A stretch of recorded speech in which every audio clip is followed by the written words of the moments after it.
वक्फ committee में या वक्फ board की जमीनों पर जो कब्जा हुआ है और घपला हुआ है उसकी किसी पूर्व न्यायाधीश के माध्यम से जांच करा ली जाए। जो उसमें जिम्मेदार और दोषी लोग हों उन पर कार्रवाई हो। समाजवादी पार्टी की उत्तर प्रदेश में सरकार बनने जा रही है। 2027 में उत्तर प्रदेश में समाजवादी पार्टी अकेले ही सरकार बनने जा रही है।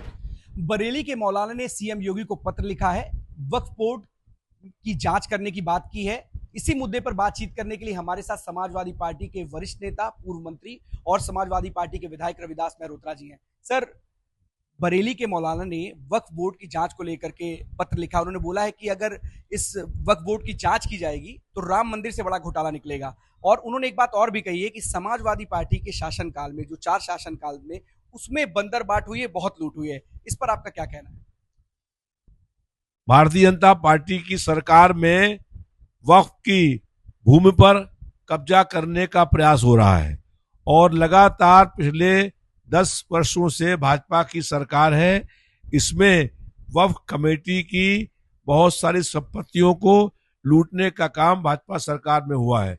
समाजवादी पार्टी की सरकार में वक्फ की भूमि पर कहीं कोई भी न घपला हुआ न कोई कब्जा हुआ है। भाजपा की सरकार में लगातार जो है वो वक्फ की भूमि पर भाजपा के नेता कब्जा करने का काम कर रहे हैं और इसीलिए भाजपा सरकार ने ये वक्फ जो है एक्ट लाने का काम किया था। सर, बरेली के मौलाना तो समाजवादी पार्टी पे आरोप लगा रहे हैं, उन्होंने बीजेपी पे आरोप नहीं लगाया है। वो तो ये कह रहे हैं कि समाजवादी पार्टी के शासनकाल में बहुत ज्यादा घोटाले हुए थे, इसी को लेकर के उन्होंने ऑडिट कराने की बात, जांच कराने की बात की है। और उन्होंने एक और भी बात कही है कि जो पूर्व मंत्री थे आजम खां, उनकी संलिप्तता की बात कही और उनके मन मुताबिक लोगों को चेयरमैन या सदस्य बनाने की बात कही जाती थी। क्या कहेंगे? वक्फ कमेटी में या वक्फ बोर्ड की जमीनों पर जो कब्जा हुआ है और घपला हुआ है उसकी किसी पूर्व न्यायाधीश के माध्यम से जांच करा ली जाए। जो उसमें जिम्मेदार और दोषी लोग हों उन पर कार्रवाई हो। लेकिन भाजपा की सरकार विद्वेष और बदले की भावना से कार्रवाई कर रही है और समाजवादी पार्टी पर झूठा आरोप लगाने का लोग काम कर रहे हैं। जो भी बहुत से लोग हैं जो भारतीय जनता पार्टी के बी टीम के रूप में काम कर रहे हैं और बहुत से ऐसे भी लोग हैं जो भाजपा के हाथों बिके हुए हैं। इसलिए वक्फ की जमीनों पर अवैध कब्जा करने और जो घपला हुआ है उसके लिए किसी पूर्व न्यायाधीश से जांच करा ली जाए। सर, एक और सवाल है, क्योंकि आपके पूर्व सहयोगी रहे हैं सुभाषपा के राष्ट्रीय अध्यक्ष ओम प्रकाश राजभर जी, लगातार एक के बाद एक पूर्व सीएम अखिलेश यादव पर, सपा प्रमुख पर तंज कस रहे हैं। उन्होंने कहा है कि इस बार जो है ना तो सनातनियों का वोट मिलेगा न मुसलमानों का वोट पाने की स्थिति में समाजवादी पार्टी। समाजवादी पार्टी की उत्तर प्रदेश में सरकार बनने जा रही है। 2027 में उत्तर प्रदेश में समाजवादी पार्टी अकेले ही सरकार बनने जा रही है और पूरे उत्तर प्रदेश में समाजवादी पार्टी की जबरदस्त लहर चल रही है।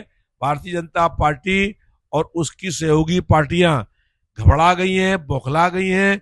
उनको मालूम हो गया है कि अखिलेश यादव जी की सरकार बनने जा रही है, इसलिए जनता को गुमराह करने के लिए अनर्गल और झूठे बयान देने का काम कर रहे हैं। भाजपा के किसी भी नेता पर जनता अब कोई विश्वास नहीं करती है। ये भाजपा के नेता जनता को लूट रहे थे और जनता के साथ साथ भगवान को भी और चंदे को भी लूटने का काम कर रहे हैं। सर, आपने बोला कि समाजवादी पार्टी की सरकार बनने जा रही है और अकेले दम पर बनने जा रही है। अभी थोड़े दिन पहले या परसों भी उन्होंने बोला, लगातार जो कांग्रेस के नेता हैं वो लगातार इमरान मसूद कह रहे हैं कि समाजवादी पार्टी कांग्रेस की वजह से लोकसभा में इतना अच्छा प्रदर्शन कर पाई। आप कह रहे हैं कि अकेले आपकी सरकार बनने जा रही है। समाजवादी पार्टी के उत्तर प्रदेश में 37 सांसद हैं। सबसे बड़ी party, number 1 party Samajwadi party है और विधानसभा के अंदर 116 विधायक हैं। कांग्रेस पार्टी के 2 विधायक हैं और वो विधायक उसमें से जो 2 हैं वो भी समाजवादी पार्टी के सहयोग जीते हैं। तो जो कांग्रेस के सांसद हुए हैं वो भी सांसद समाजवादी पार्टी के सहयोग से हुए हैं। समाजवादी पार्टी इस समय उत्तर प्रदेश में सबसे बड़ी पार्टी है और भाजपा का विकल्प केवल समाजवादी पार्टी है। नए कांग्रेस के जो प्रभारी हैं वो तो कह रहे हैं कि बराबर की सीट शेयरिंग होगी, छोटे भाई बड़े भाई की भूमिका बात की बात है, तो समाजवादी पार्टी इसको कैसे हैंडल करेगी? हम लोग शेयर की बात ही नहीं कर रहे हैं। समाजवादी पार्टी अकेले सरकार बनाने में सक्षम है और उत्तर प्रदेश में समाजवादी पार्टी के पक्ष में जबरदस्त लहर चल रही है और समाजवादी पार्टी भारतीय जनता पार्टी का विकल्प है। समाजवादी पार्टी अकेले ही सरकार बनाने में सक्षम है। फिर भी गैर भाजपाई वोटों के बंटवारे को रोकने के लिए हम कुछ सहयोगी पार्टियों से सहयोग कर सकते हैं, लेकिन इंडिया गठबंधन की अगुवाई समाजवादी पार्टी के राष्ट्रीय अध्यक्ष माननीय अखिलेश यादव जी करेंगे और उत्तर प्रदेश में तभी सपा की सरकार बनेगी। इसका मतलब आप मानते हैं कि जो इंडिया गठबंधन की जो अभी अगुवाई कर रहे हैं कांग्रेस के नेता लीडर राहुल गांधी जी, उनकी अगुवाई में आप नहीं जाना चाहते, आप कह रहे हैं समाजवादी पार्टी के अध्यक्ष करेंगे? समाजवादी पार्टी के राष्ट्रीय अध्यक्ष जब अगुवाई करेंगे इंडिया गठबंधन की तब सरकार बनेगी। चाहे उसके बाद से इंडिया गठबंधन बनने के बाद से जितने चुनाव हुए हैं सब में भाजपा जीत गई है। इसलिए हम लोग ये चाहते हैं कि इंडिया गठबंधन की अगुवाई अखिलेश यादव जी करें, तभी वहां पर सरकारें बनने का काम होगा। तो मतलब ये माने कि गठबंधन में इस समय कहीं ना कहीं खींचतान हो रही है और समाजवादी पार्टी और कांग्रेस के बीच में कहीं ना कहीं सीट शेयरिंग को लेकर कोई ना कोई तो बात जरूर अंदर खाने खिचड़ी तो जरूर पक रही है। अभी कोई खींचतान की बात नहीं है। समाजवादी पार्टी अपनी तैयारी कर रही है और 430 सीटों पर समय पार्टी ने पोलिंग बूथ तक अपना काम कर लिया है और सभी विधानसभाओं में अकेले लड़ने की तैयारी में हम लोग हैं और सरकार बनने जा रही है।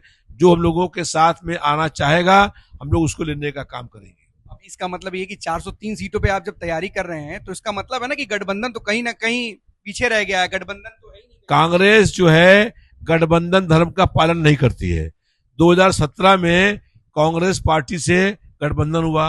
मैं उस समय अपनी बात ही कर रहा हूं, बाकी बात तो बहुत लंबी हो जाएगी।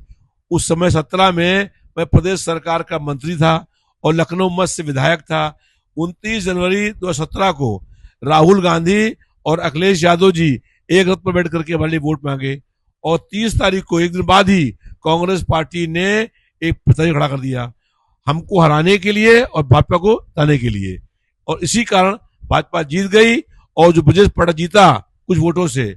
22 में जब चुनाव हुआ तो कांग्रेस अलग लड़ी, हम भी अलग लड़े, लेकिन ब्रजेश पाठक यहाँ से भाग गया और हमने बीजेपी को लंबे वोटों से चुनाव हराने का काम किया। तो कांग्रेस पार्टी जो है गठबंधन करती है लेकिन गठबंधन का पालन नहीं करती है। और अभी चुनाव हुआ इंडिया गठबंधन का, लोकसभा का। मैं लोकसभा का कैंडिडेट था लखनऊ में, राजनाथ के खिलाफ चुनाव लड़ा था, लेकिन इंडिया गठबंधन जो हुआ कांग्रेस पार्टी का कोई नेता यहाँ स्पीच करने भी नहीं आया। जब भाजपा के प्रत्याशी राजनाथ हैं जो प्रदेश के पूर्व मुख्यमंत्री रहे हैं, 6 साल बीजेपी के राष्ट्रीय अध्यक्ष रहे हैं और गृह मंत्री रहे हैं देश के और रक्षा मंत्री थे, उनके खिलाफ हम चुनाव लड़ रहे हैं इंडिया गठबंधन का।